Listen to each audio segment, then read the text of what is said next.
Welcome back to my channel. I hope आप सब अच्छे हैं। आज हम लेकर के हाजिर हैं एक नया chapter that is reproduction in plants. तो इस चैप्टर का हम करेंगे वन शॉट रिवीजन। तो ये उन बच्चों के लिए हेल्पफुल होगा जो बच्चे अभी 12th ग्रेड में हैं और अपना वो बोर्ड्स की तैयारी कर रहे हैं। तो ये एक क्विक रिवीजन होगी। तो बिना देरी करे फिर शुरू करते हैं रिवीजन। सबसे पहले हम जो पढ़ने वाले हैं दैट इज फ्लावर स्ट्रक्चर। देखिए, जितने भी हमारे अराउंड फ्लावर्स हैं उनमें से यूनिसेक्सुअल होंगे, कुछ बाइसेक्सुअल होंगे। सबसे पहले हम बेसिक एक स्ट्रक्चर पढ़ते हैं, बाद में डिसाइड करेंगे कि कौन सा यूनिसेक्सुअल है और कौन सा बाइसेक्सुअल है। तो यहाँ पे जो ये सारा पोर्शन यहाँ से यहाँ तक है, ये सारे का सारा क्या है, ये फीमेल रिप्रोडक्टिव पार्ट है जिसको क्या बोला जाता है, पिस्टल या फिर इसको कार्पल भी बोला जा सकता है। इसको क्या बोला जाता है, पिस्टल या फिर कार्पल। अब इसके तीन पार्ट है। फर्दर इसका जो ये ऊपर वाला एरिया है, ये वाला एरिया, इसको बोला जाता है स्टिग्मा। जो ये यहाँ से यहाँ तक का स्ट्रक्चर है, जो ट्यूब लाइक स्ट्रक्चर है, इसको बोला जाता है स्टाइल। और इसके नीचे जो ये वाला एरिया है जो थोड़ा सा ऐसे उभरा सा हुआ है, उसको बोलते हैं ओवरी। ठीक है, उसको क्या बोलते हैं, ओवरी। तो जो स्टाइल है वो स्टिग्मा एंड ओवरी को आपस में कनेक्ट करवाती है। तो ये तीनों ही मिलकर के क्या बना रहे हैं, फीमेल रिप्रोडक्टिव पार्ट, जिसको हम क्या बोलते हैं, पिस्टल या फिर कार्पल। जिसको हम क्या बोलते हैं, पिस्टल या फिर कार्पल। इसको गायनेशियम भी बोला जा सकता है, इसको बाद में देखेंगे। जो ये आपको यहाँ से स्ट्रक्चर्स दिखाई दे रहे हैं, ये स्ट्रक्चर्स, ये क्या है, ये है मेल रिप्रोडक्टिव पार्ट्स। ये क्या है, मेल रिप्रोडक्टिव पार्ट्स। अब मेल रिप्रोडक्टिव पार्ट जो है ये दो ऑर्गन से बना है। तो वो कौन से हैं बेसिकली, एक है एंथर और दूसरा है फिलामेंट। जो ये ऊपर वाला स्ट्रक्चर यहाँ पर है, ये है एंथर, और इसके साथ जो ये स्ट्रक्चर दिखाई दे रहा है इसको बोलते हैं फिलामेंट। एंथर और फिलामेंट को कलेक्टिवली बोला जाता है स्टेमन। और ये स्टेमन क्या है, ये है मेल रिप्रोडक्टिव पार्ट। और जो पिस्टल था या फिर कार्पल था वो क्या था, वो था फीमेल रिप्रोडक्टिव पार्ट। वो क्या था, फीमेल रिप्रोडक्टिव पार्ट। अब देखो, उसके बाद जो ये स्ट्रक्चर है, ये क्या है, ये है पेडंकल या फिर स्टॉक। अब देखो, इस फ्लावर में जो हमने पार्ट्स पढ़े वो क्या है, क्या उनके फंक्शंस हैं, पहले ये देखेंगे। देखो, सबसे पहले जो आपने कलरफुल पोर्शंस देखे, ब्राइट कलर्ड पोर्शंस देखे जो रेड कलर में है, इसमें वो क्या है, वो है पेटल्स, जो कि इंसेक्ट्स को अपनी तरफ इल्योर करते हैं जब पॉलिनेशन करनी है। दूसरा जो ये सेपल्स हैं, अक्सर इनका फंक्शन जो है वो बताया नहीं जाता, अभी के लिए नोट करो। सेपल्स का फंक्शन ये है, एक तो ये बड को कवर करके रखने में हेल्प करते हैं। तो मतलब ये फ्लावर के इंटरनल स्ट्रक्चर्स को प्रोटेक्शन प्रोवाइड करते हैं। तो ये क्या काम करते हैं, प्रोटेक्शन प्रोवाइड करते हैं, प्रोटेक्शन टू इंटरनल पार्ट्स। ठीक है, ये बात आप याद रखो। ठीक है, दूसरा और क्या हो सकता है, ये फ्रूट को प्रोटेक्ट कर सकते हैं, ये फ्रूट को भी प्रोटेक्ट कर सकते हैं। मैं यहाँ पर ही लिख देती हूँ, फ्रूट को भी प्रोटेक्ट कर सकते हैं।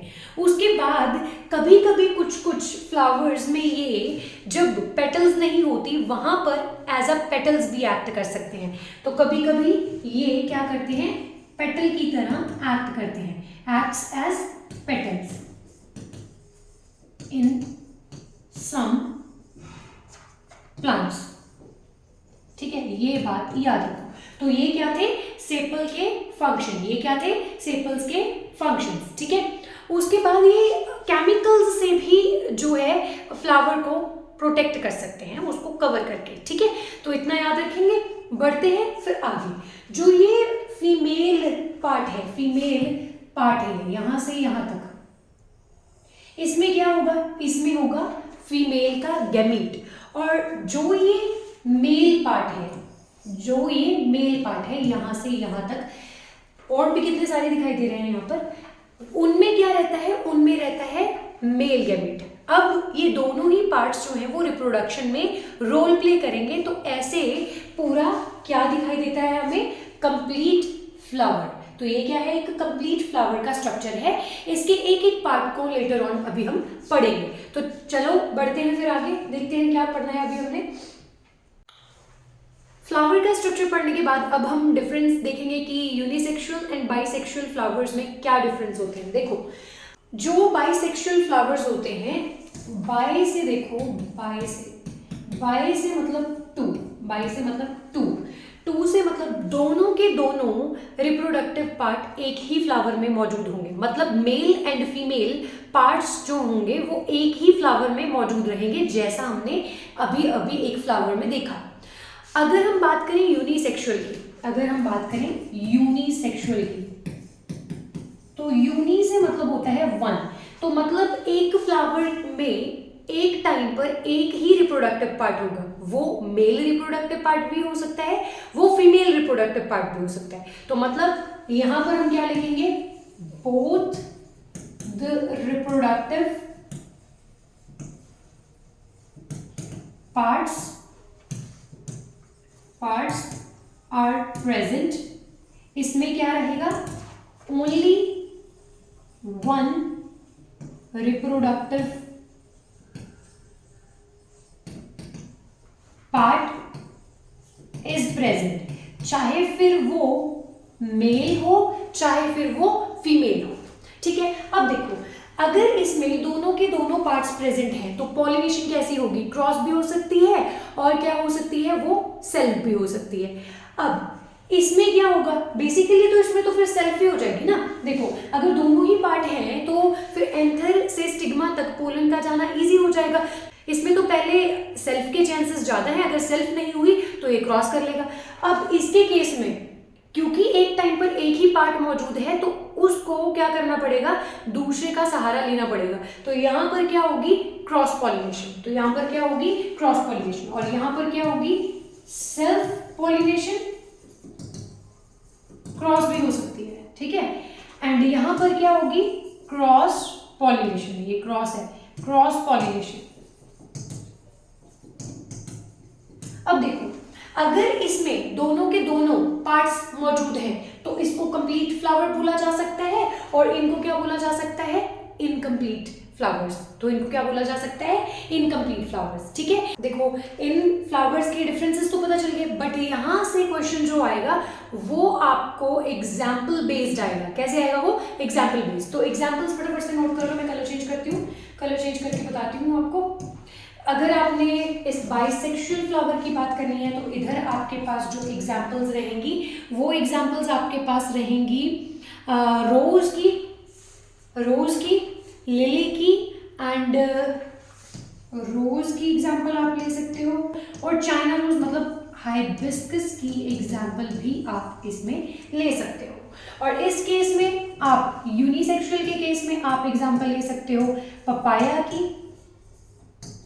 कॉर्न की एंड कोकोनट की। तो यहाँ पर आप ये एग्जाम्पल्स याद रखोगे। इसके साथ ही ये टॉपिक हमारा होता है कवर।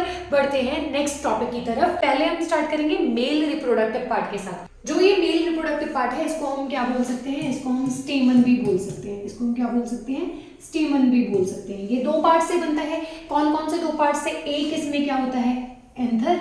ठीक है, ये एंथर, इतने पार्ट को हम क्या बोलते हैं, एंथर। ये एंथर जो है इसके साथ एक ये ट्यूब लाइक स्ट्रक्चर अटैच रहता है जिसको हम क्या बोलते हैं, यहां से यहां तक इसको हम क्या बोलेंगे, फिलामेंट। इसको हम क्या बोलेंगे, फिलामेंट। तो ये कलेक्टिवली एंथर प्लस फिलामेंट क्या है, ये है स्टेमन। ये क्या है, स्टेमन मतलब मेल रिप्रोडक्टिव पार्ट। अब जो ये फिलामेंट है ये इस एंथर को थैलेमस के साथ या फिर पेटल्स के साथ या फिर पर्यंत के साथ अटैचमेंट प्रोवाइड करता है। जो ये फिलामेंट है वो फ्लावर के थैलेमस के साथ एंथर की अटैचमेंट बनाता है, या फिर कहें हम कुछ प्लांट्स में पेटल्स के साथ अटैचमेंट बनाता है। ठीक है, तो उसके बाद अगर हम इस एंथर की बात करें, क्वेश्चंस जो आएंगे वो आपको एंथर से पूछे जाएंगे। आपको इसका स्ट्रक्चर पूछा जाएगा। एंथर का बोलेंगे ट्रांसफर स्ट्रक्चर ड्रॉ करो, या फिर बोलेंगे मेच्योर स्ट्रक्चर एंथर का बनाओ जिसमें आपने उसकी सारी लेयर्स जो है वो मेंशन करनी है। तो वहां पर आपका एक क्वेश्चन बनेगा। ठीक है, उनके फंक्शंस भी पूछेंगे लेयर्स के, तो ध्यान से सुनिएगा।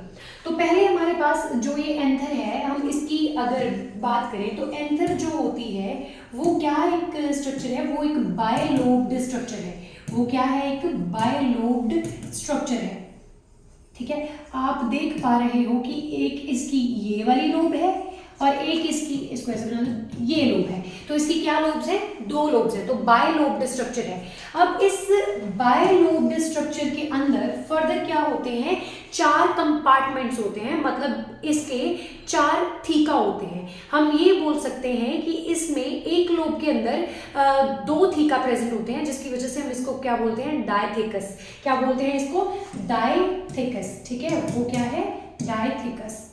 इसका क्या मतलब है कि इसमें 2 थीका प्रेजेंट है, 2 कंपार्टमेंट्स प्रेजेंट है। अगर मैं इस एंथर को ऊपर से काट करके देखूं तो ये मुझे कुछ, अगर ये स्ट्रक्चर ऐसे है, पहले ऐसे है, इसकी 2 पीछे भी लोब्स हैं, अगर मैं इसको यहाँ से काटूंगी तो ये मुझे कुछ ऐसा स्ट्रक्चर दिखाई देगा, जिसको मैं थोड़ा डिटेल में आगे पढ़ाऊंगी आपको। ये कुछ ऐसा स्ट्रक्चर दिखाई देगा, ऐसा। ठीक है, अब जो इसका ये पोर्शन है, मैं कलर चेंज करके बताती हूँ आपको।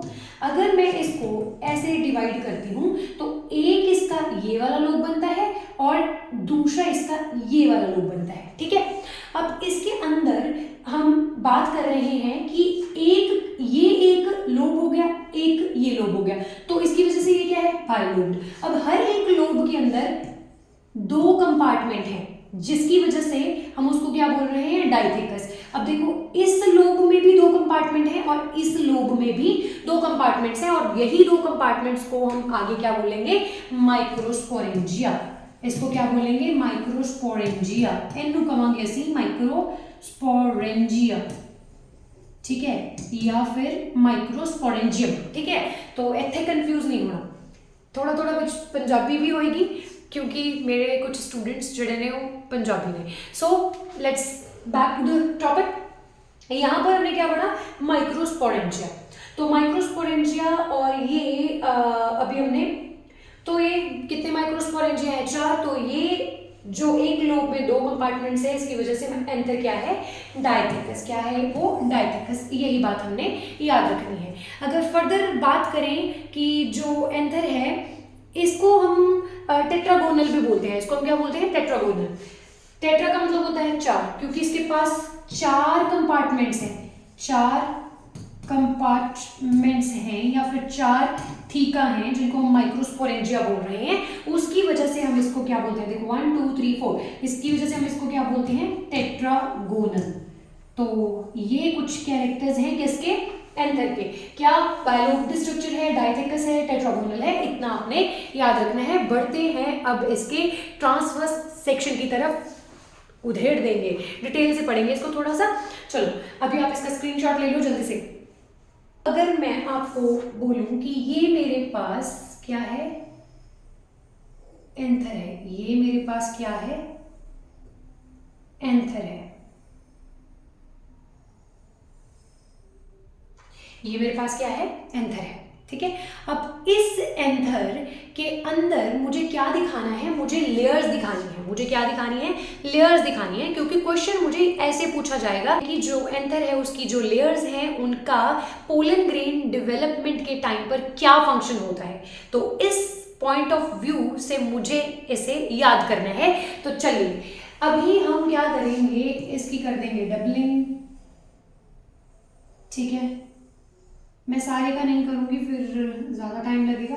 तो ये जो लेयर मैंने बनाई, जिसमें ये ऐसे सेल्स दिखाई देंगे, अभी ऐसे ही बना दिया मैंने। बाहर वाली लेयर है तो ये है एपिडर्मिस। ये क्या है, एपिडर्मिस, सबसे बाहर वाली लेयर एपिडर्मिस। अब इसके बाद एक लेयर यहाँ पर और होगी, ऐसे ही इसके अंदर तक। ठीक है, इसको बोलेंगे हम, क्योंकि ये अंदर है तो इसको बोलेंगे एंडोडर्मिस। क्या बोलेंगे हम इसको, एंडोडर्मिस। क्या बोलेंगे, एंडोडर्मिस। ठीक है, अब मैं यहाँ पर बनाऊंगी इसके फर्दर वही 4 कंपार्टमेंट्स। क्या बनाऊंगी यहाँ पर, वही 4 कंपार्टमेंट्स। देखो, एक कंपार्टमेंट यहाँ पर, एक कंपार्टमेंट यहाँ पर, एक यहाँ पर, एक यहाँ पर। क्या बनाए ये मैंने, 4 माइक्रोस्पोरेंजिया। क्या बनाए मैंने, माइक्रोस्पोरेंजिया। माइक्रोस्पोरेंजिया ही बच्चों पोलन सैक होता है, बार बार नहीं बताऊंगी। माइक्रोस्पोरेंजिया ही क्या होता है, पोलन सैक होता है। तो कंफ्यूज मत करिएगा कि पोलन सैक तो पढ़ाया ही नहीं, माइक्रोस्पोरेंजिया ही पोलन सैक है। तो ये क्या है, माइक्रोस्पोरेंजिया, ठीक है, माइक्रोस्पोरेंजिया। अब ये माइक्रोस्पोरेंजिया जो है इसके अराउंड भी एक लेयर रहती है, इसके अराउंड भी एक लेयर मौजूद होती है सेल्स की, यहाँ पर, ठीक है। हर एक माइक्रोस्पोरेंजिया के अराउंड होगी, ठीक है। तो मैं सभी के अराउंड बना करके ऐसे टाइम नहीं वेस्ट करूंगी अभी अपना, तो बस मैंने बता दिया आपको। तो यहाँ पर जो है वो लेयर प्रेजेंट है। इस लेयर को हम क्या बोलते हैं, इसे हम बोलते हैं टेप्टम। क्या बोलते हैं इसको, टेप्टम, ठीक है। इसको क्या बोलते हैं हम, टेप्टम। सबके अराउंड रहेगी, बनाई मैंने दो की तरफ ही है, कोई प्रॉब्लम नहीं है। इसके बाद मैं यहाँ पर आपको कुछ और सेल्स दिखाना चाहती हूँ। यहाँ पर क्या होंगे, कुछ सेल्स प्रेजेंट होंगे, सेल्स की कुछ लेयर्स प्रेजेंट होंगी। यहाँ पर भी ऐसे सेल्स की कुछ लेयर्स प्रेजेंट होंगी। जो ये एपिडर्मिस एंड टेप्टम के इन बिटवीन सेल्स की लेयर्स मौजूद हैं, इनको हम क्या बोलते हैं, इनको हम बोलते हैं मिडल लेयर। क्या बोलते हैं हम इनको, मिडल लेयर। बीच में आई है ना, तो मिडल लेयर, ठीक है। तो क्या बोलते हैं हम इसको, मिडल लेयर। इसमें यहाँ पर क्या होगा, कनेक्टिव टिश्यू। क्या होगा यहाँ पर, कनेक्टिव टिश्यू, ठीक है। इतना याद रखो आप।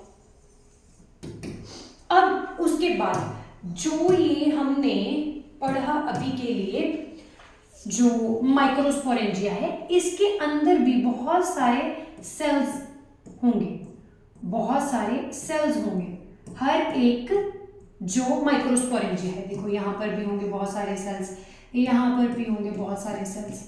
मतलब जो ये सेल्स हैं, ये सेल्स मिलकर के एक टिश्यू बना रहे हैं। क्या बना रहे हैं, ये एक टिश्यू बना रहे हैं। क्या बना रहे हैं, ये टिश्यू बना रहे हैं, जिसको क्या बोला जाता है, जिसको बोला जाता है स्पोरोजीनियस टिश्यू।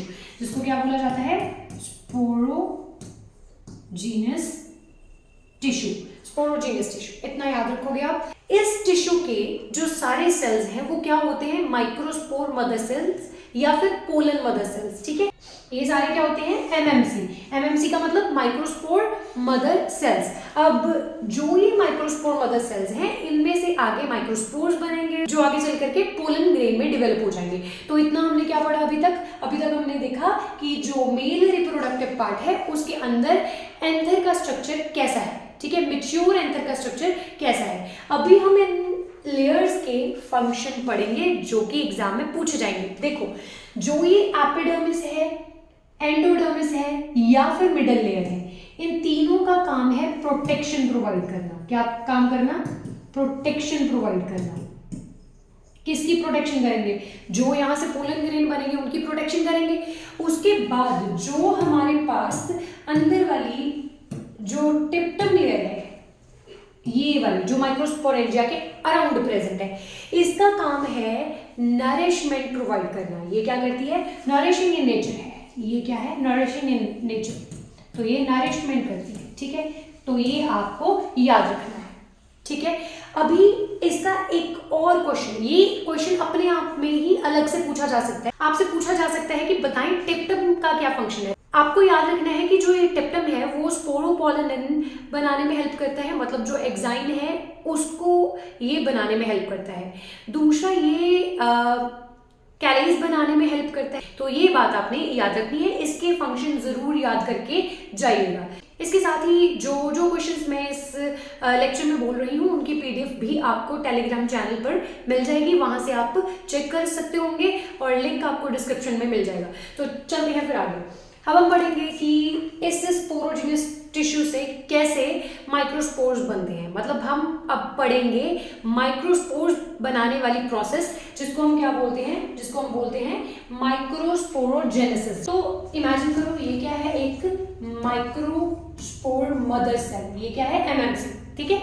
अब यहाँ से क्या होगा, इसके अंदर एक डिवीजन होगी, जिससे क्या होगा, दो सेल्स बनेंगे। तो यहाँ पर मायोसिस होगी, ना कि माइटोसिस। यहाँ पर होगी मायोसिस। तो यहाँ पर क्योंकि हमें पता है कि मायोसिस एक ऐसी डिवीजन है जो दो बार होती है, मतलब मायोसिस 1 एंड मायोसिस 2 होगी। तो अगर आप कंफ्यूज होते हो ना माइक्रोस्पोरोजेनेसिस में, तो आप याद रख लो कि आपने मायोसिस की बात करनी है। माइक्रोस्पोरोजेनेसिस क्या है? एक मायोसिस ही है जो किसमें होती है? बस इस माइक्रोस्पोर मदर सेल में। अब यहाँ पर पहली जो डिवीजन होगी वो कौन सी होगी? मयोसिस 1। तो हमें पता है जब भी कभी मयोसिस होती है तो हमारे पास एट द एंड 4 सेल्स बनते हैं। तो पहली जो मयोसिस होगी मतलब मयोसिस 1 होगी तो उससे यहाँ पर हमें कितने सेल्स मिलेंगे? हमें यहाँ पर 2 सेल्स मिलेंगे। अब एक बात यहाँ से याद रखनी है कि जो स्पोरोजेनस टिश्यू है उसका हर एक सेल जो होता है, मतलब हर एक जो माइक्रोस्पोर मदर सेल होता है वो डिप्लॉयड इन नेचर होता है। वो क्या होता है? 2n होता है, मतलब वो डिप्लॉयड होता है। अब जो मयोसिस होती है वो क्या कर देती है? क्रोमोसोम का नंबर हाफ कर देती है, रिड्यूस कर देती है। तो यहाँ से जो सेल्स बनेंगे वो पहले मयोसिस के साथ ही क्या हो जाएंगे? हैप्लॉइड बन जाएंगे। कभी कभी बच्चों को पता नहीं चलता कि ये कब होता है। तो यहाँ पर जो सेल्स बनेंगे वो दोनों ही क्या होंगे? हैप्लॉइड होंगे। ठीक है, इतना याद रखो। फिर उसके बाद इनमें होगी मयोसिस 2। क्या होगी इनमें? मयोसिस 2, जिसकी वजह से हमें कितने सेल्स मिल जाएंगे? एट द एंड हमें 4 सेल्स मिल जाएंगे। तो ये चारों के चारों सेल्स जो होंगे वो आपस में चिपके होंगे और ये सारे के सारे क्या होंगे? हैप्लॉइड इन नेचर होंगे। इतनी बात याद रखो, इतनी बात आप याद रखो। और ये चारों के चारों जो हमारे पास सेल्स आए हैं यही क्या है? हमारे माइक्रोस्पोर्स हैं। यही क्या है? माइक्रोस्पोर्स हैं। तो ये हमारे पास क्या आए हैं? 4 माइक्रोस्पोर्स आए हैं। तो जितनी ये माइक्रोस्पोर्स बनाने की जो प्रोसेस है इसी को हम क्या बोलते हैं? माइक्रोस्पोरोजेनेसिस। इसी को हम क्या बोलते हैं? माइक्रोस्पोरोजेनेसिस। तो याद रखना माइक्रोस्पोरोजेनेसिस मतलब मयोसिस। तो इसके साथ हमें कितने सेल्स मिलेंगे? 4 सेल्स मिलेंगे। कितने सेल्स मिलेंगे? 4 माइक्रोस्पोर्स मिलेंगे। तो चलिए अब हम देखते हैं कि कैसे माइक्रोस्पोर से पोलन ग्रेन बनता है। देखो, जब भी हम पोलन ग्रेन की बात करेंगे तो हमें क्या करना पड़ेगा? वही माइक्रोस्पोर्स को लेकर के चलना पड़ेगा। अब देखो, उन्हीं माइक्रोस्पोर्स से यहाँ पर हम कोई एक माइक्रोस्पोर लेते हैं। मानो ये हमारे शुरू वाले माइक्रोस्पोर्स थे, ठीक है। अब ये सारे क्या थे? हैप्लॉइड थे। इन्हीं में से हमने कोई एक माइक्रोस्पोर लिया जिसके पास अपना एक न्यूक्लियस था। तो अब इसमें क्या होगा? मायोसिस ऑलरेडी कर ली है, अब होगी माइटोसिस। क्या होगी? माइटोसिस। अब जब यहाँ पर माइटोसिस होगी ना, माइटोसिस के बाद यहाँ पर इस सेल का जो न्यूक्लियस है वो डिवाइड कर जाएगा। मतलब यहाँ पर एक सेल के अंदर 2 न्यूक्लियस होंगे अभी। तो यहाँ पर क्या होगा? एक सेल के अंदर 2 न्यूक्लियस बन जाएंगे। ठीक है, जब यहाँ पर ये कैरियोकाइनेसिस हो गई है भाई, तो उसके बाद क्या होगा? वहां पे साइटोप्लाज्म भी डिवाइड करेगा। जब साइटोप्लाज्म की डिवीजन होगी, मतलब साइटोकाइनेसिस होगी या साइटोकाइनेसिस होगी, तो यहाँ से क्या होगा? 2 सेल्स बनेंगे। बट यहाँ से आपने याद रखना है कि जब साइटोकाइनेसिस होगी तो वहां पर मोटू और पतलू की जोड़ी बनेगी। क्या बनेगी? मोटू एंड पतलू की जोड़ी बनेगी। तो देखो कैसे। अब कहाँ पर बनाए? चलो इधर को ले आते हैं। अब यहाँ पर क्या होगा? एक ये मोटू सेल बनेगा, उसका साइटोप्लाज्म होगा, और दूसरा सेल इस मोटू सेल के अंदर इसके साइटोप्लाज्म में क्या करेगा? तैरता हुआ नजर आएगा। तो जो ये यहाँ पर तैरता हुआ सेल नजर आ रहा है इसे हम क्या बोलेंगे? इसे हम बोलेंगे जनरेटिव सेल। इसे हम बोलेंगे जनरेटिव सेल। और जो ये बड़े वाला सेल है इसे हम बोलेंगे वेजिटेटिव सेल। इसे हम क्या बोलेंगे? Vegetative cell. क्या बोलेंगे हम इसको? Vegetative cell. न्यूक्लियस तो होगा ही इसका, इसके पास, इसका इसके पास। ठीक है, जल्दी से देख लो एक बार फिर से। हमने कोई भी एक माइक्रोस्पोर मदर सेल उठाया तो उसमें हमने करी माइटोसिस, जिसकी वजह से उसके अंदर क्या बने? 2 न्यूक्लियस बने। फिर साइटोप्लाज्म भी डिवाइड कर गया, फिर वहां से मोटू पतलू की जोड़ी बनी। तो मोटू के जो साइटोप्लाज्म के अंदर जो हमारा पतलू सेल था, मतलब हमारा जो जनरेटिव सेल था, उसको हम तैरते हुए देखते हैं। तो मतलब हम कह सकते हैं कि वेजिटेटिव सेल के साइटोप्लाज्म में जनरेटिव सेल का जो हमें तैरना नजर आता है इसमें। तो चलिए, इससे हमें जो ये स्ट्रक्चर मिला, ये स्ट्रक्चर ही हमारा क्या है? ये है पोलन ग्रेन। ये क्या है? Pollen grain. अभी हम पोलन ग्रेन की लेयर्स को पढ़ेंगे। अभी याद रखना एक बात और, जो ये सेल्स बने हैं ना, ये भी क्या होंगे? ये भी हैप्लॉइड होंगे। ये भी हैप्लॉइड होगा और ये वाला भी हैप्लॉइड ही होगा। इतना याद रखना है। ठीक है, तो चलिए बढ़ते हैं आगे। अब जो ये सेल है इसके अराउंड एक लेयर मौजूद होगी बच्चों। क्या होगी? एक लेयर मौजूद होगी। ठीक है, अभी आपने पढ़ा होगा, जब पोलन के बारे में पढ़ा होगा, एक्साइन और एंटाइन के बारे में पढ़ा था, है ना। तो देखो जो मैं यहाँ पर ये अगर मैं बोलूँ, ये जो लेयर है, ये तो पहली लेयर जो है वो प्लाज्मा मेम्ब्रेन है। ये क्या है, वो प्लाज्मा मेम्ब्रेन है, प्लाज्मा मेम्ब्रेन, ठीक है।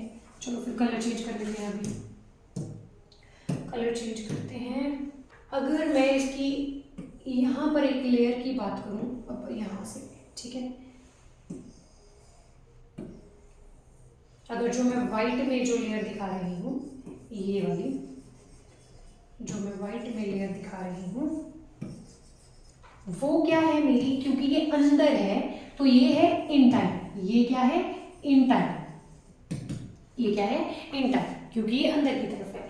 इसके बाहर एक और लेयर मौजूद होगी, जिसे मैं कैसे बनाऊंगी, ऐसे थोड़ा पैचेस में बनाऊंगी। ये डिसकॉन्टिन्यूस होती है, ये पूरी नहीं होती, जैसे मैंने इसको एक बार में ही बना दिया, ये ऐसे नहीं है। इसमें क्या रहेंगे, कुछ पोर्स प्रेजेंट होंगे, जैसे न्यूक्लियस की मेम्ब्रेन में होता है ना, तो वैसे यहाँ पर भी क्या रहेंगे, पोर्स रहेंगे। यहाँ पर भी क्या रहेंगे, पोर्स रहेंगे। अभी यहाँ पर ऐसे बना देती हूँ, ठीक है। तो एक पोरस लेयर जो है वो मौजूद रहेगी। इसी पोरस लेयर को हम बोलते हैं एक्साइन। इसी को हम क्या बोलते हैं, एक्साइन बोलते हैं, इसे हम एक्साइन बोलते हैं। इसी को स्पोरोपोलिन के साथ भी जोड़ा जाता है, क्योंकि स्पोरोपोलिन इसमें ही होता है। अब होता क्या है कि अगर आप इसके ऊपर एसिड डाल दो, इसके ऊपर कोई स्ट्रॉन्ग एंजाइम डाल दो, या फिर कोई इसको एल्केलाइन सॉल्यूशन का ट्रीटमेंट दे दो, या इसको हाई टेम्परेचर पर रख दो, तभी ये लेयर खराब नहीं होती। इसी लेयर की वजह से जो पोलन्स होते हैं उनके फॉसिल्स बन जाते हैं, उनके फॉसिल्स बनाए जा सकते हैं, उनको काफ़ी सालों तक स्टोर करके रखा जा सकता है, क्योंकि ये लेयर जो है वो काफ़ी ज़्यादा स्ट्रॉन्ग होती है, वो हार्श कंडीशंस में भी सर्वाइव कर सकती है। तो चलो बढ़ते हैं अब आगे। फिर अब यहाँ से आपको एक क्वेश्चन पूछा जाएगा कि फिर यहाँ पर जो पोलन ट्यूब है वो कैसे बनती है, अगर ये लेयर बहुत ज़्यादा टफ है, क्योंकि ये लेयर एक हाईली रेजिस्टेंट ऑर्गेनिक मटेरियल से बनी है, तो यहाँ पर जो पोलन ट्यूब है फिर वो कैसे बनेगी। इस वेजिटेटिव सेल के साइटोप्लाज्म के थ्रू यहाँ से, मतलब एक्साइन के जो ये पोर्स हैं उनमें से ट्यूब फॉर्म होती है। उनमें से क्या होती है, ट्यूब फॉर्म होती है। जो मेजॉरिटी ऑफ प्लांट्स हैं उनमें क्या होता है कि जो पोलन ग्रेन है वो 2 सेल्ड स्टेज पर ही शेड ऑफ हो जाता है, बट जो रेस्ट ऑफ द प्लांट्स हैं उनके अंदर क्या होता है कि जो पोलन है वो 3 सेल्ड स्टेज में शेड ऑफ होता है। मतलब कि कुछ प्लांट्स ऐसे हैं, मतलब जो मेजॉरिटी इनमें है, मतलब 60% प्लांट्स जो हैं, जैसे कि अगर हम बात करें एग्जांपल पी की बात करें, पीज की बात करें, मतलब पी प्लांट की बात करें, तो इनके केस में क्या होता है कि 2 सेल्ड स्टेज में पोलन जो है वो शेड होता है, पोलन शेड ऑफ हो जाता है, मतलब यहाँ से एंथर में से रिलीज हो जाता है। अगर बात करें 40% जो बचे हैं उन प्लांट्स की, तो 40% में क्या होता है कि 3 सेल्ड स्टेज आती है। उनमें क्या होता है, 3 सेल्ड स्टेज आती है, जैसे कि एग्जांपल आप वीट के केस में कर सकते हो।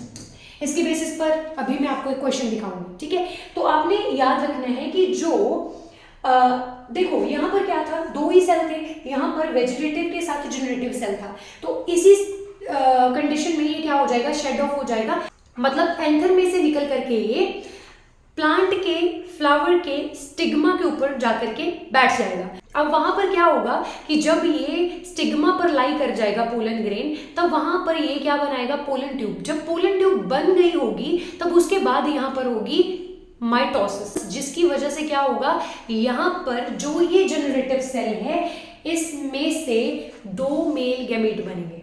तब जब यहाँ पर इससे 2 मेल गैमीट बन जाएंगे तो यहाँ पर बन जाएंगे 3 सेल, है ना। तब जाकर इसकी 3 सेल वाली स्टेज आएगी। मतलब इस प्लांट के अंदर पोलन ट्यूब के बनने के बाद ये 3 सेल वाली स्टेज आई है। उससे पहले ही जब ये शेड हो चुका था, मतलब ये स्टिग्मा तक जा चुका था। जो रेस्ट ऑफ दी 40% प्लांट्स हैं उनके केस में क्या होता है कि जो डिवीजन है, ये डिवीजन है, मतलब जनरेटिव सेल की जो डिवीजन है वो पोलन ट्यूब बनने से पहले ही हो जाती है, मतलब सेल पहले ही बन जाते हैं जब अभी पोलन ग्रेन स्टिग्मा पर नहीं गया होता। तो ये इतना आपने याद रखना है, ठीक है। तो एग्जाम्पल्स याद रखोगे आप। तो अभी हमारे पास पहला क्वेश्चन ही ये है कि draw a well labelled transverse section of mature anther of angiosperm showing different layers. फिर आगे पूछा है mention the function of each of these walls during pollen grain development. मैंने आपको बता दिया था, तो ऐसे क्वेश्चन पेपर में पहले भी पूछा जा चुका है और आगे भी पूछा जा सकता है, तो आपने अच्छे से ये टॉपिक करना है। नेक्स्ट क्वेश्चन देखो कैसा है, पोलन ग्रेन इन व्हीट। कहते हैं पोलन ग्रेन जो व्हीट के अंदर है वो शेड होता है 3 सेल स्टेज में। वो कब शेड होता है? 3 सेल स्टेज में, ठीक है। और जो पीज हैं they are shed at 2 cell stage. तो याद रखोगे आप, अभी अभी मैंने बताया।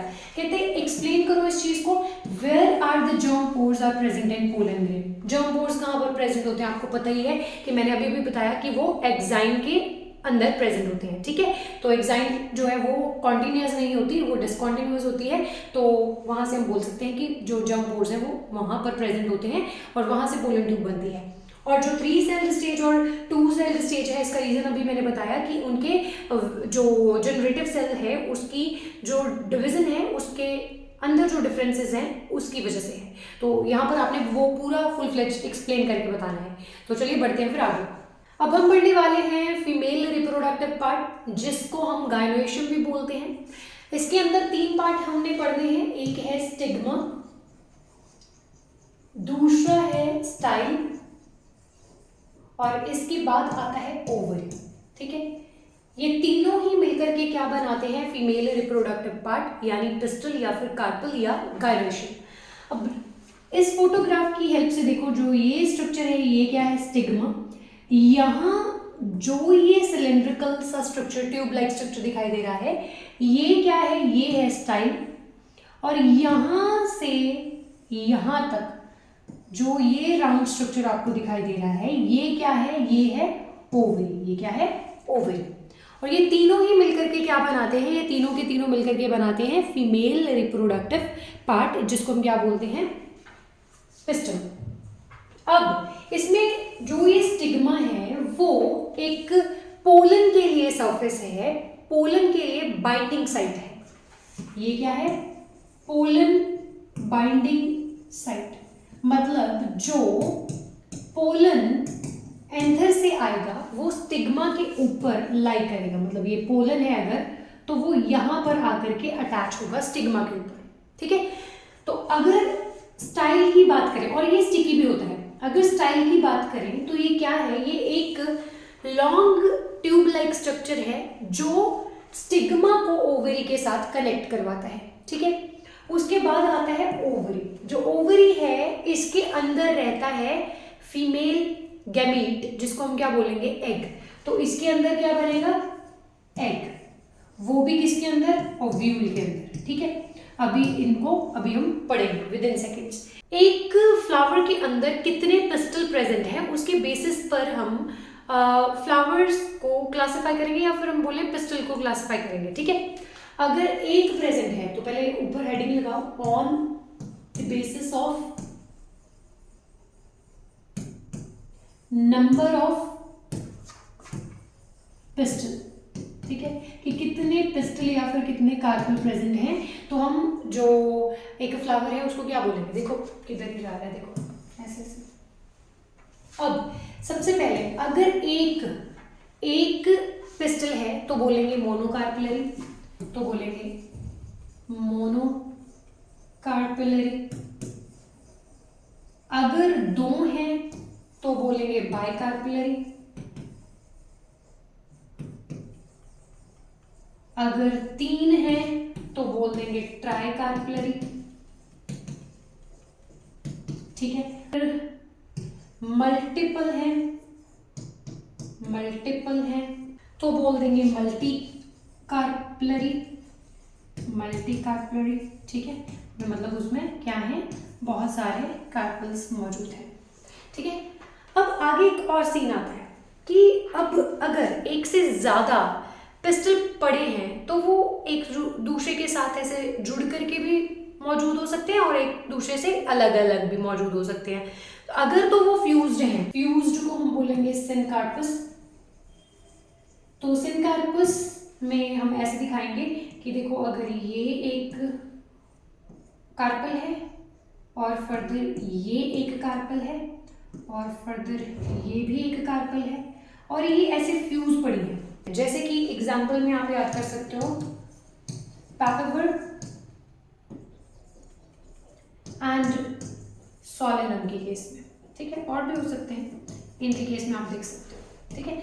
नेक्स्ट, अगर जो कार्पल्स एक फ्लावर के अंदर बहुत सी मौजूद हैं बट वो एक दूसरे से दूर है, वो एक दूसरे को बोल रहे हैं तुम परे हटो तुम परे हटो, अगर ऐसा सीन है, ठीक है, अगर वो फ्यूज नहीं है तो उनको बोलते हैं हम एपोकार्पस। क्या बोलते हैं उनको हम? एपोकार्पस, उस कंडीशन को, ठीक है। जैसे एक कार्पल ऐसे हो और उसी के साथ दूसरी कार्पल भी ऐसे ही थैलेमस के ऊपर अटैच हो और तीसरी भी ऐसे ही पड़ी हो, ठीक है। अब ये फ्यूज नहीं है, एक दूसरे के साथ अटैच नहीं है, तो ऐसा किसके केस में होता है? जैसे सुंदर सा फ्लावर रोज है, ठीक है, दूसरा लोटस की आप एग्जांपल ले सकते हो, माइकेलिया की एग्जांपल आप ले सकते हो, माइकेलिया की एग्जांपल आप माइकेलिया की एग्जांपल आप ले सकते हो। तो इनके केस में क्या होता है कि जो कार्पल्स होती हैं वो होती तो नंबर में काफ़ी ज़्यादा है बट उनमें क्या होता है वो फ्यूज नहीं होती, ठीक है। अभी हम पढ़ने वाले हैं स्ट्रक्चर ऑफ मेगास्पोरेंजियम। पहले हमने पढ़ा था स्ट्रक्चर ऑफ माइक्रोस्पोरेंजिया, वो हमने पढ़ा था एंथर के अंदर, ये हम पढ़ेंगे किसके अंदर? ओवरी के अंदर, ठीक है। अगर मेगास्पोरेंजियम की बात करें तो ये कहाँ पर होगा? ये होगा ओवरी के अंदर, ठीक है। देखो मेगास्पोरेंजियम माने ओव्यूल की बात कर रहे हैं, किसकी बात कर रहे हैं? ओव्यूल की। अब थोड़ा आसान हो गया है ना।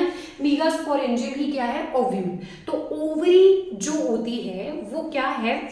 उसके अंदर एक कैविटी प्रेजेंट रहती है जिसको हम क्या बोलते हैं? लॉक्यूल। उसी लॉक्यूल के अंदर प्रेजेंट रहता है ओव्यूल, ठीक है। तो देखो अगर मैं ड्रॉ करूं ऐसे स्ट्रक्चर को, ये स्टिग्मा और ये स्टाइल और ये मैंने बना दी यहां पर ओवरी, ठीक है।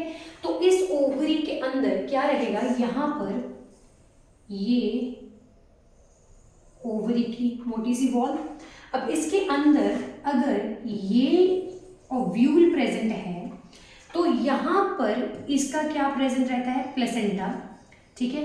प्लेसेंटा के साथ ये यहां से अटैच रहती है, यहां से।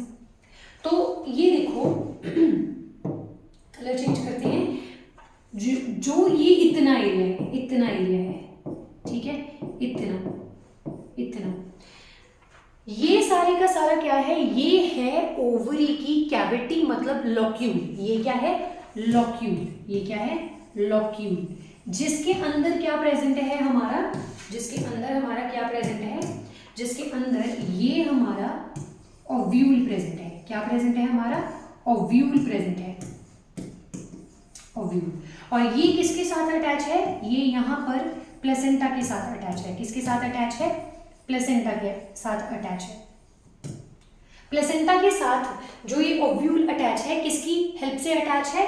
ये जो स्ट्रक्चर दिखाई दे रहा है, ये वाली लाइन, ये क्या है? फ्यूनिकल। ये क्या है? फ्यूनिकल। तो फ्यूनिकल का फंक्शन तो यहीं पर क्लियर हो गया, ठीक है। फ्यूनिकल क्या है? एक ऐसा स्ट्रक्चर जो ओव्यूल को अटैच कराता है प्लेसेंटा के साथ, ठीक है। तो इतना आप याद रखो। अगर ओव्यूल के स्ट्रक्चर की बात करें तो आपको कुछ ऐसे ओव्यूल बनाया हुआ बुक्स में देखने को मिलता है कि ये होता है ओव्यूल, ठीक है, ऐसे करके, ऐसे यहाँ पर इसकी ऐसे कवरिंग सी दिखा देते हैं। ये जो ये और ये है, ठीक है, इधर भी ये और ये क्या है? ये ओव्यूल की कवरिंग्स हैं जिनको हम क्या बोलते हैं? इंटेग्यूमेंट्स, जो बाद में सीड की कवर्स बनती हैं, इंटेग्यूमेंट्स, ठीक है। इस एरिया को बोला जाएगा चैलेंजर। क्या बोला जाएगा इसको? चैलेंजर। बस इसके ओपोजिट जो एरिया होगा ये वाला, ठीक है, इसको हम बोलेंगे माइक्रोपाइल। इसको हम क्या बोलेंगे? माइक्रोपाइल। यहां पर इंटेग्यूमेंट्स नहीं होंगी, ठीक है। यहाँ पर जो इंटेग्यूमेंट्स हैं वो कवरिंग, तो जो इधर जो एरिया है इसको हम बोलते हैं चैलेंजर, और जो ये पोर्शन है इसके ओपोजिट, बिल्कुल चैलेंजर के ओपोजिट ये एरिया जिसके ऊपर इंटेग्यूमेंट्स नहीं दिखाई दे रही हैं आपको, उसको हम क्या बोलते हैं, माइक्रोपाइल। यही वो एरिया है जिधर जो पोलन की ट्यूब एंटर होगी, ठीक है। इस एरिया में से एंटर होकर के फिर वो एग के साथ कंबाइन करेगी, ठीक है। इतना आपने याद रखना है। फिर इसके अंदर क्या होता है, इसके अंदर मौजूद रहता है एम्ब्रियो सैक, और जो ये आपको एरिया दिखाई देता है ये वाला, ये जिसमें मैं डॉट से बना रही हूँ, ये क्या है, न्यूसेलस। न्यूसेलस सेल्स का एग्रीगेट है, और इस सारे न्यूसेलस के जितने भी सेल्स होंगे वो सारे के सारे डिप्लॉयड होंगे। ये बात आपने याद रखनी है, बहुत इंपॉर्टेंट है, आगे काम आएगा। इसके सारे सेल्स क्या होंगे, डिप्लॉयड होंगे। और इसके अंदर जो ये मैंने स्ट्रक्चर बनाया, ये मैंने क्या बनाया, एम्ब्रियो सैक। ये क्या बनाया मैंने, एम्ब्रियो सैक। इस एम्ब्रियो सैक में आपको यहाँ पर 3 सेल दिखाई देंगे जिनको हम क्या बोल सकते हैं, एग अपैरेटस। और जो इनमें ये वाला सेल है इसको हम बोलते हैं एग या फिर ऊसोफेयर। ये जो 2 सेल है, ये वाला भी, ठीक है, इन ये वाला और ये वाला अलग तरह से बनाती हूँ, रुको जरा। ये 2 सेल्स हैं जो, ठीक है, ये इनको हम बोलते हैं सिनर्जिड्स। क्या बोलते हैं, सिनर्जिड्स। इनके ऊपर मौजूद रहता है फिलिफॉर्म अपैरेटस, जो क्या करेगा, जो बाहर से पोलन ट्यूब आएगी उसको डायरेक्ट करेगा कि किधर से तुमने एंटर होना है, माइक्रोपाइल में, ठीक है। तो माइक्रोपाइल में एंटर होने के बाद वो फिलिफॉर्म अपैरेटस जो है वो एंट्री को, पोलन ट्यूब की एंट्री को गाइड करेगा, मतलब पोलन ट्यूब को गाइड करेगा कि तुमने किधर से एंटर होना है और कहाँ पर तुमने जाकर के फर्टिलाइजेशन करनी है, ठीक है। तो वो एग के साथ कंबाइन करने के लिए पोलन ट्यूब के मेल गैमीट्स को हेल्प करता है, ठीक है। और उसके बाद यहाँ पर आपको 2 ऐसे कुछ स्ट्रक्चर्स दिखाई देते हैं। इनको क्या बोलते हैं, इनको बोलते हैं पोलर न्यूक्लियर, ठीक है। और फिर इसके ओपोजिट 3 सेल्स मौजूद होते हैं जिनको क्या बोला जाता है, बस आपने याद रखना है, एग अपैरेटस जो होगा वो आपका माइक्रोपाइल वाली साइड पर होगा, और इसके ओपोजिट 3 सेल्स पड़े होंगे जिनको क्या बोला जाता है, एंटीपोडल सेल्स। एंटीपोडल सेल्स या एंटीपोडल्स। यहाँ से एक बात और याद रखनी है, जो मैंने पहले आपको बताया कि जो ओव्यूल होता है वो प्लेसेंटा के साथ अटैच रहता है, किसके थ्रू, फ्यूनिकल के थ्रू। वो कहाँ पर है, जो ये है ना, यही है वो फ्यूनिकल, ठीक है। ये क्या है, फ्यूनिकल। तो इसके साथ ये स्ट्रक्चर हमारा कंप्लीट हो गया है, किसका, ओव्यूल का। अभी इसमें देखेंगे कि होता क्या। आगे बढ़ने से पहले एक क्वेश्चन लिख लो। वो क्वेश्चन ये है कि explain the structure of 7 sailed 8 nucleate female gametophyte. तो मतलब क्या है, मैं दोबारा से बोल देती हूँ, आपको एक क्वेश्चन याद करना होगा। वो क्वेश्चन क्या होगा, explain with the help of neat and labeled diagram, labeled 7 celled 8 nucleated structure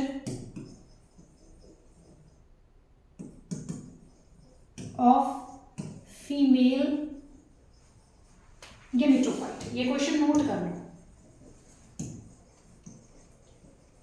इसके बाद ही हम आगे शुरू करेंगे, ठीक है।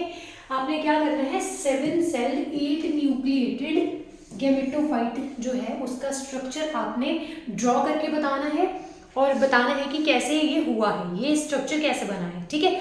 तो इसके लिए हमें अभी जो हमने ओव्यूल का स्ट्रक्चर पढ़ा, मतलब मीगास्पोरेंजियम का स्ट्रक्चर पढ़ा, उसको रिकॉल करना है। अभी तो हमने क्या देखा था कि जो ओव्यूल है उसके अंदर क्या देख लिया, एम्ब्रियो सैक देखा था, उसके अंदर एग देखा था। वो ऐसे ही नहीं बन जाता, वो कैसे बनता है देखो। पहले उसके लिए हमें क्या करना पड़ेगा, इसका स्क्रीनशॉट करो जल्दी से। देखो, अगर ये हमारे पास चलो मैं ऐसे ही बना देती हूँ एक बार इसको, ठीक है। ये इसके अंदर हमारे पास क्या है, ये सारा क्या है हमारा, ये वाला स्ट्रक्चर ये है, ये क्या था, न्यूसेलस। अब जो ये न्यूसेलस था, मैंने क्या बोला था, इस के अंदर क्या होते हैं, डिप्लॉयड सेल्स, ठीक है। तो ये काफ़ी सारे सेल्स से बना होगा, मतलब ये काफ़ी सारे सेल्स से बना होगा, ऐसे इसमें बहुत सारे सेल्स होंगे, ठीक है। तो ये सेल से बना हुआ एक टिश्यू है। इसमें होता क्या है कि किसी एक सेल में थोड़ी सी शरारत होती है, उसको होता है कि मैं बनाऊंगा एग, मुझे करनी है रिप्रोडक्शन। तो वो क्या करता है, रेंडमली इसमें से कोई भी सेल रिप्रोडक्शन के लिए एग बनाता है, ठीक है। तो यहाँ से लेट सपोज ये हमारा कोई सेल क्या कर ले, ये कोई सेल हमारा ये वाला, मानो ये सेल क्या करे, ये मीगास्पोर, ये सारी क्या है, मीगास्पोर मदर सेल्स हैं। इसमें से ये मीगास्पोर मदर सेल जो है वो आगे मायोसिस कर ले, ठीक है, वो क्या कर ले, मायोसिस कर ले।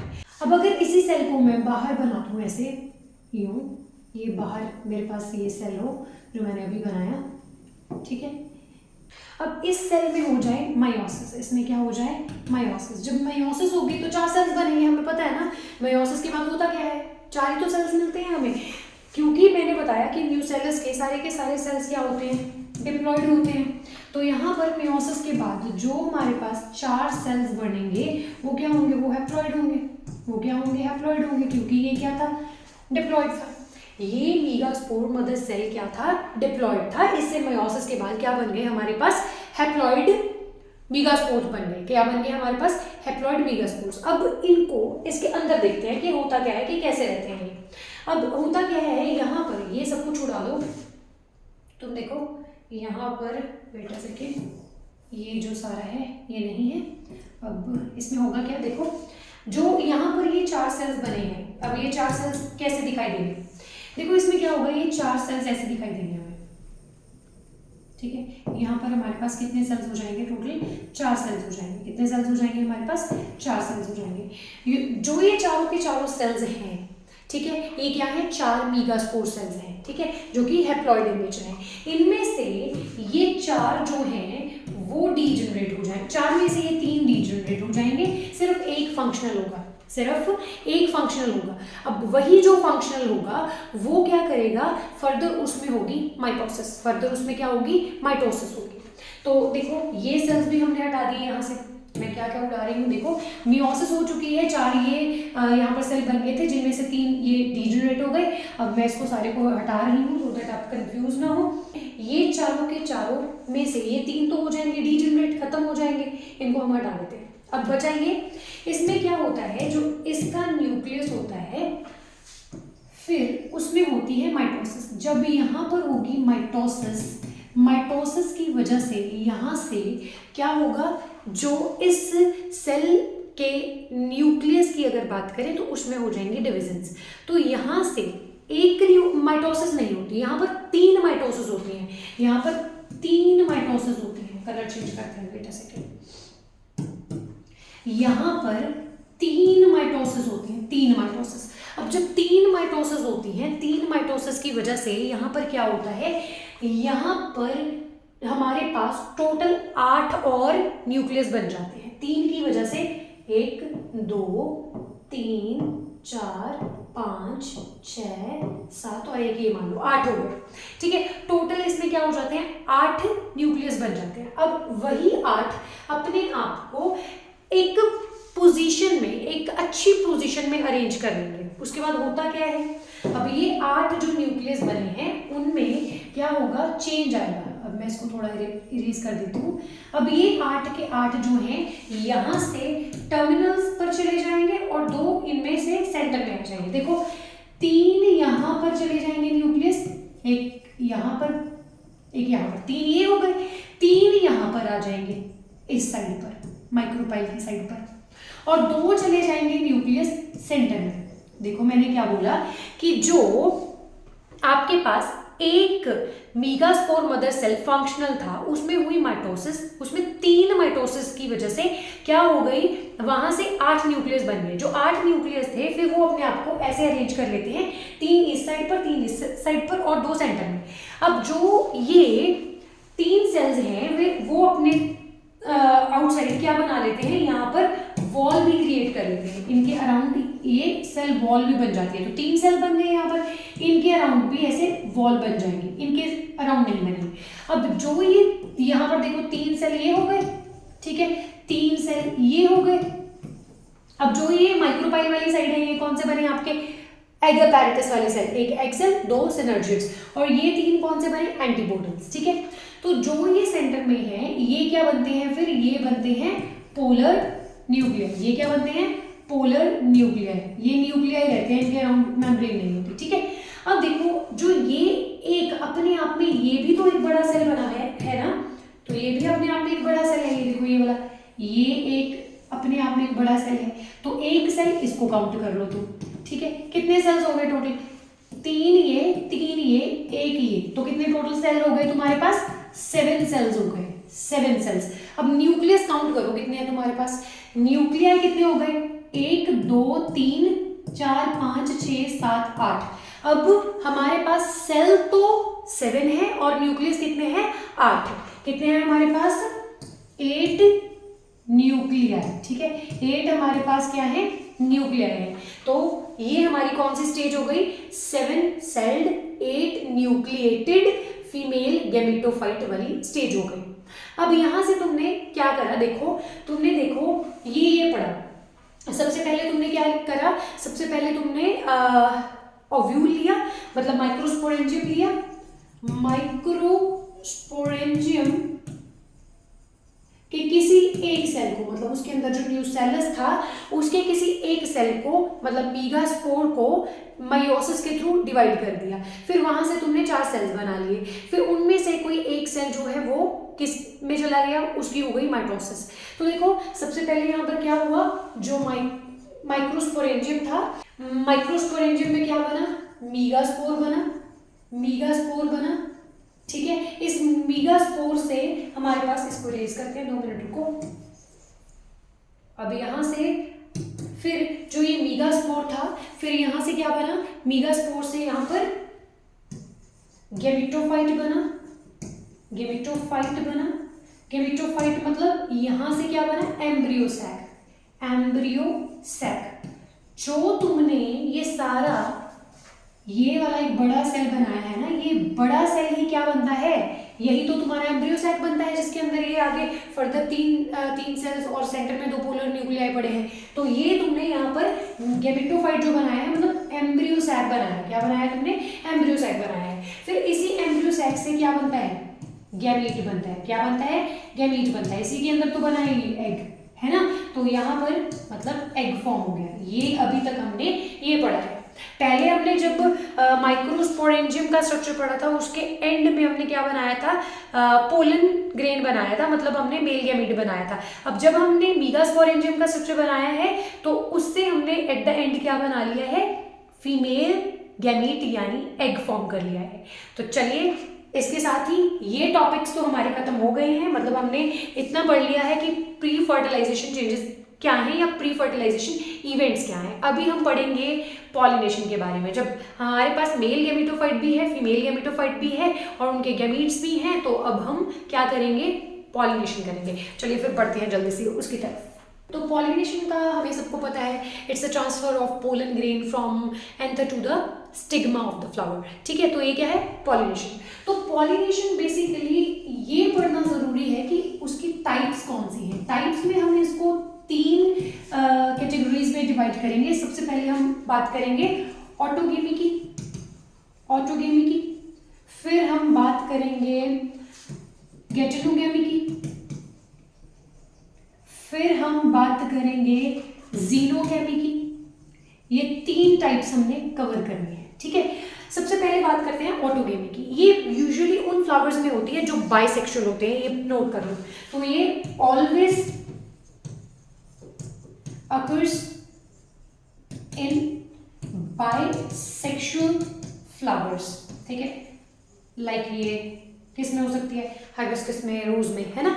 तो ये सारे वो वाले पौधे होंगे जो क्या होंगे, बाइसेक्सुअल इन नेचर होंगे, जो फ्लावर्स, उनमें ये देखने को मिलेगी। ऑटोगेमी में होता क्या है कि एक ही फ्लावर के ऊपर दोनों ही मेल और फीमेल रिप्रोडक्टिव पार्ट्स मौजूद रहते हैं। तो उनमें जो पॉलिनेशन होती है वो कौन सी होती है, सेल्फ पॉलिनेशन। तो वहां पर पॉलिनेशन की कौन सी टाइप रहेगी, वहां पर हम पढ़ेंगे सेल्फ पॉलिनेशन। तो वहां पर हम क्या पढ़ेंगे, सेल्फ पॉलिनेशन। ठीक है, जो ऑटोगेमी है इसके कुछ फायदे भी हैं और इसके कुछ नुकसान भी हैं। इसको ऑलवेज क्या रहता है कि पॉलिनेशन के लिए कोई पॉलिनेटिंग एजेंट चाहिए होता है। दूसरा इसमें एक जो प्रॉब्लम है वो क्या है, वो ये है कि इसमें इनब्रीडिंग डिप्रेशन रह सकता है। मतलब जब बार बार एक ही फ्लावर पे या जब बार बार सेल्फ पॉलिनेशन ही होती रहेगी तो उसके साथ क्या होगा कि फर्टिलिटी जो है वो डिक्रीज हो सकती है। तो इसी को हम क्या बोलते हैं, इनब्रीडिंग स्ट्रेस या डिप्रेशन, इनब्रीडिंग डिप्रेशन हो सकता है इसको।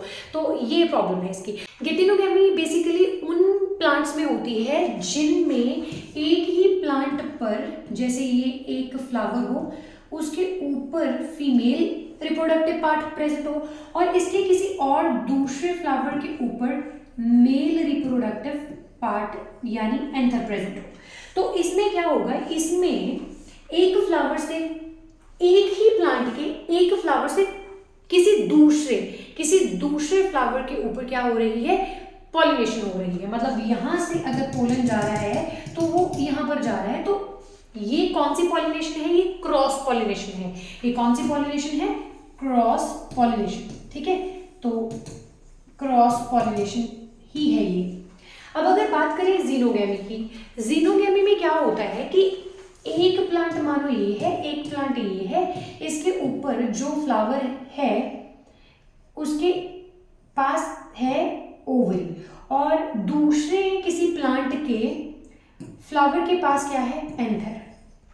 अब इसमें क्या रहता है कि बेसिकली जीनोगेमी डायशियस प्लांट्स में होती है। मतलब जिनमें हम कह सकते हैं कि एक पूरे प्लांट के ऊपर एक ही सेक्स वाले फ्लावर्स होंगे और दूसरे प्लांट पर दूसरे सेक्स वाले जो है फ्लावर्स होंगे। तो इसमें क्या होगा, अब इस के एंथर के थ्रू यहाँ पर क्या आएंगे, पोलन्स आएंगे। तो ऐसे पॉलिनेशन होगी।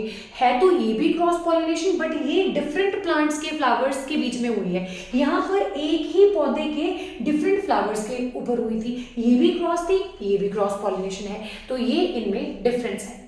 अब आगे बढ़ते हैं आउट ब्रीडिंग डिवाइसेस की तरफ। आउट ब्रीडिंग डिवाइसेस क्या होते हैं, कुछ ऐसे मानो तुम स्ट्रेटेजीज हैं जो नेचर की तरफ से होती हैं, किसको रोकने के लिए, इन प्रोसेसेस को रोकने के लिए, मतलब सेल्फ पॉलिनेशन को रोकने के लिए, मतलब ऑटोगेमी को रोकने के लिए। तो वहां पर क्या होता है, देखो मैंने पहले ही बताया कि इनब्रीडिंग डिप्रेशन हो सकता है या स्ट्रेस हो सकता है। उसको रोकने के लिए जो नेचर है वो अपनी प्लानिंग पहले से करके बैठा है। तो इसलिए उसने क्या करा, जो इनब्रीडिंग डिवाइसेस हैं या इनब्रीडिंग स्ट्रैटेजीज जो हैं वो बनाई। वो क्या है देखते हैं। अब हम पढ़ेंगे out breeding devices. Out breeding devices क्या है, कुछ साजिशें, कुछ षड्यंत्र, कुछ ऐसी स्ट्रैटेजीज जो नेचर ने ही डेवलप करी हैं, किसके लिए, जो सेल्फ पॉलिनेशन है उसको रोकने के लिए। इसमें हो क्या सकता है, अगर सेल्फ पॉलिनेशन को रोकना है तो नेचर ने क्या किया होगा, एक फ्लावर है उसके एंथर एंड स्टिग्मा की जो हम कह सकते हैं मैच्योरिटी को आगे पीछे कर दिया होगा कि वो एक टाइम पर मैच्योर ना हो। अगर वो एक टाइम पे मैच्योर नहीं होंगे तो पॉलिनेशन जो है वो सक्सेसफुल नहीं होगी। इमेजिन करो कि एक ये आपके पास क्या है, फ्लावर है, ठीक है, एक ये फ्लावर है, इसके ऊपर ये एंथर भी है और ये स्टिग्मा भी मौजूद है, मतलब ओवरी भी मौजूद है। अब अगर ये मैच्योर हो चुका है, मतलब पिस्टल जो है वो मैच्योर है बट ये अभी भी इमेच्योर है, तो इस केस में यहां से तो पोलन आएंगे ही नहीं। तो यहां पर जब पोलन आएंगे ही नहीं तो बाहर से इसको पोलन लेने पड़ेंगे। तो यहां पर सेल्फ की जगह क्रॉस पॉलिनेशन होगी। तो ऐसे ये आगे पीछे जो इनकी मैच्योरेशन चल रही है उसकी वजह से जो है वो इनमें सेल्फ पॉलिनेशन रुक जाती है। एक मेथड ये है। दूसरा ये है कि इनमें कुछ, अगर ऑटोगेमी की स्पेशली बात करें तो उसमें हम कुछ ऐसे प्लांट्स देखते हैं जो अपने ऊपर कुछ ऐसे फ्लावर्स रखते हैं जो ओपन ही नहीं होते, जिनकी कलियां जो है वो ओपन ही नहीं होती, जैसे कि हम उनको क्या बोलते हैं, उनको हम बोलते हैं क्लेस्ट्रोगेमस। ठीक है, तो ये क्या है, क्लेस्ट्रोगेमस फ्लावर। ठीक है, शायद मैं प्रोनाउंसिएशन इसकी गलत बोल रही हूँ, तो आप याद रखना CL से आप क्लोज, CLOSE क्लोज याद कर लेना। ठीक है, CL इसमें भी है, क्लोज में भी है। तो ये जो फ्लावर्स होते हैं ये ओपन नहीं होते, ये बंद रहते हैं। तो मतलब इनका जो स्टिग्मा और एंथर है वो इनके अंदर ही रहता है। अब अगर ये इसका स्टिग्मा है और ये इसके अंदर इसकी एंथर है, तो ये इसके अंदर ही रहेंगे। जब ये ओपन ही नहीं होंगे तो इसमें क्या रहेगा कि बाहर से क्रॉस पॉलिनेशन हो नहीं पाएगी, तो इनमें ये खुद से ही अपनी पॉलिनेशन करेंगे। तो इनमें क्या होता है, क्योंकि ये मैंने पहले ही बताया ऑटोगेमी में तो सेल्फ पॉलिनेशन होती है, तो जो क्लेस्ट्रोगेमस फ्लावर्स होंगे तो उनमें तो क्या होगी, सेल्फ पॉलिनेशन होगी, क्योंकि वो ओपन ही नहीं हुए। अब क्या है, अब एक हमारे पास एक और इन्हीं पौधों के ऊपर कुछ ऐसे भी फ्लावर्स रहते हैं जिनके ऊपर क्या रहता है, ऐसे जो पिस्टल मौजूद रहता है और इनके पास अपना जो है वो एंथर भी होता है। अब इनके केस में क्या हो सकता है, ये वैसे तो इसको भी ये पोलन ग्रेन दे सकता है, मगर जो ये ओपन है, पहले इनको देखो क्या कहते हैं, इनको हम बोलते हैं केस्मोगेमस फ्लावर्स। ठीक है, तो ऐसे जो फ्लावर्स हैं ये होते हैं ओपन। तो इन ऑटोगेमी भी चाहे ये कर रहे हैं, इनमें भी सेल्फ पॉलिनेशन तो होगी। ठीक है, क्योंकि ये ऑटोगेमी कर रहे हैं तो सेल्फ पॉलिनेशन होगी। अब इनमें होता क्या है कि ये अपनी सेल्फ पॉलिनेशन ना करके इनके पास एक ये भी चांस है कि ये बाहर से किसी और फ्लावर से पोलन ले लें। तो कई बार ये ऐसा भी करते हैं। जब ये ऐसा करेंगे तब ये सेल्फ पॉलिनेशन ना करके क्या करेंगे, ये क्रॉस पॉलिनेशन करेंगे।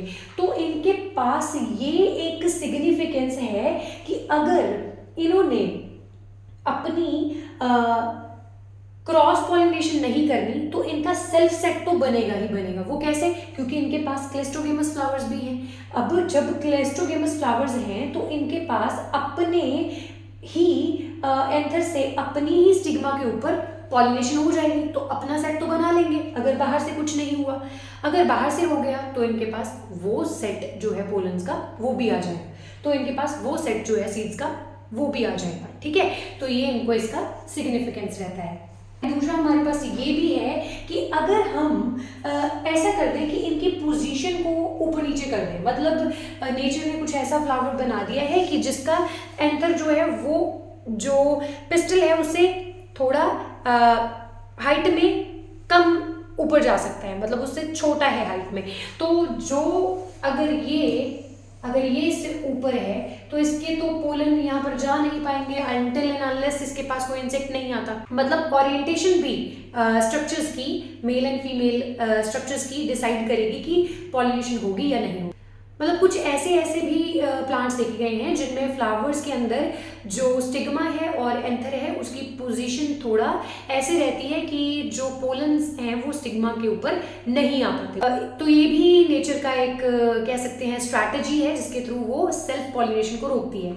उसके अलावा एक और भी तरीका है कि एक प्लांट के ऊपर एक ही सेक्स वाले जो हैं वो फ्लावर्स हों, जैसे कि डायेशियस के केस में, तो ऐसे भी सेल्फ पॉलिनेशन को रोका जा सकता है। ये तो सारे थे नेचुरल आउटब्रीडिंग डिवाइसेस। अब बात करते हैं आर्टिफिशियल आउटब्रीडिंग डिवाइसेस की। अब अगर बात करें आर्टिफिशियल आउटब्रीडिंग मेथड्स की, तो उसमें हम पहले बात करेंगे एमैस्कुलेशन की।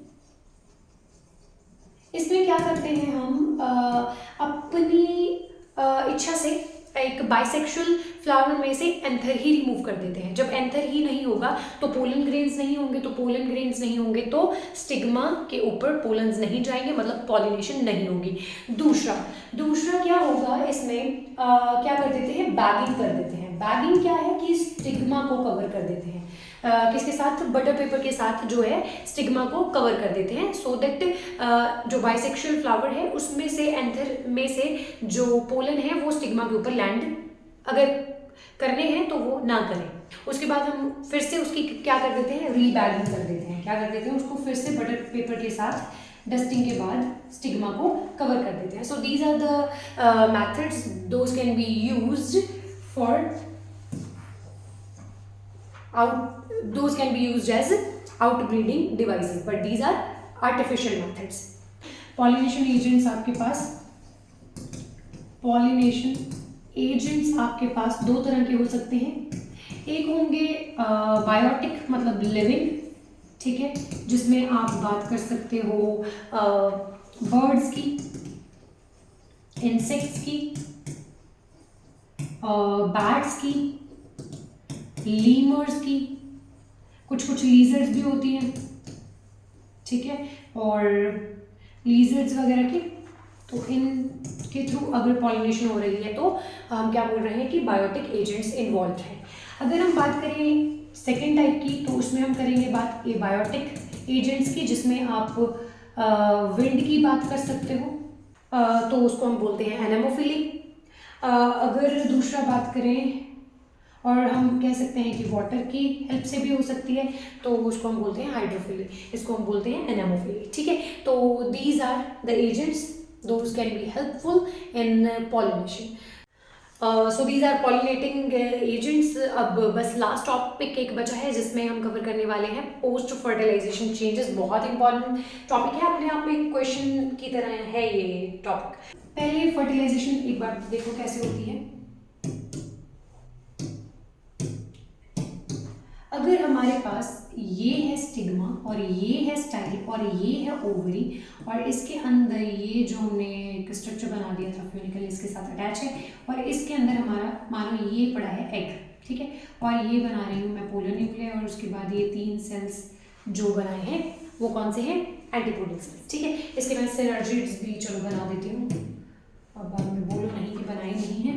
ये हैं सिनर्जिड सेल्स इसके साथ, जिसके साथ ही फिलिफॉर्म अपैरेटस भी पड़ा है, ठीक है, इसके ऊपर ही ये फिलिफॉर्म अपैरेटस भी पड़ा है। देखो अब होता क्या है, जब बाहर से पोलन ग्रेन आकर के यहाँ पर बैठता है तो होता क्या है कि पोलन ट्यूब बनना शुरू हो जाता है।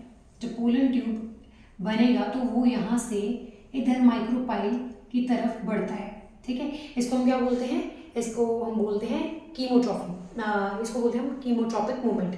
अब इसके थ्रू क्या होता है, जब पोलन ट्यूब डाउनवर्ड जाती है इसकी तरफ तो फिलिफॉर्म अपैरेटस की हेल्प से ये डायरेक्ट होती है किसकी तरफ, एग की तरफ।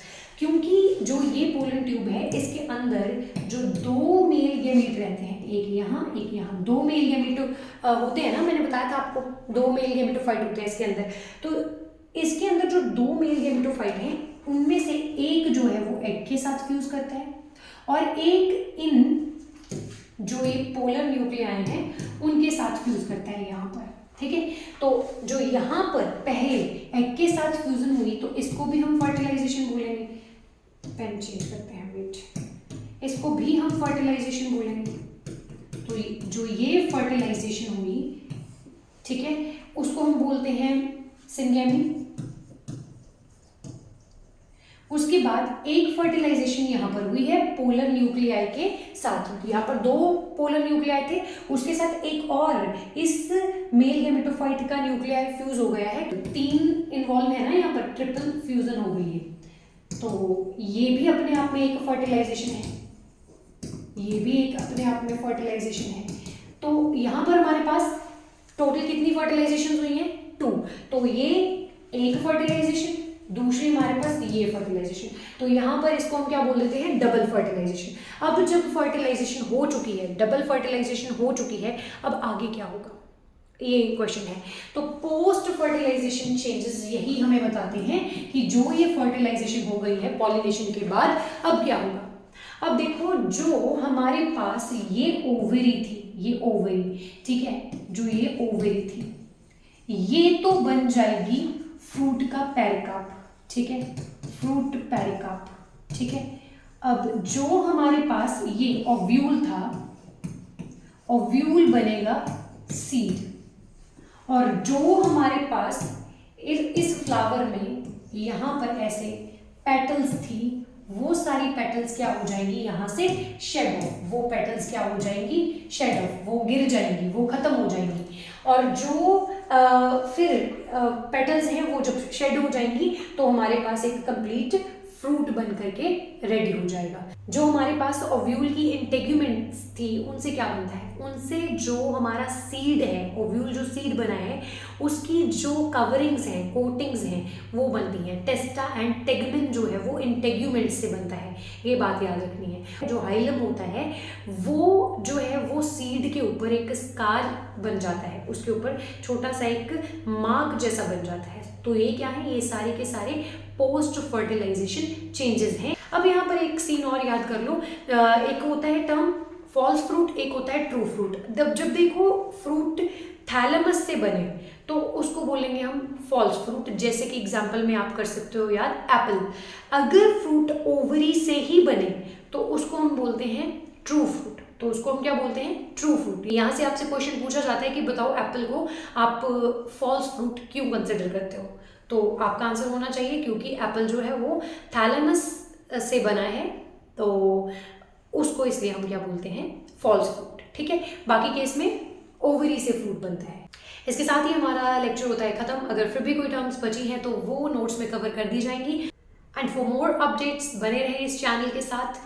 Keep supporting, keep sharing, and thank you for watching.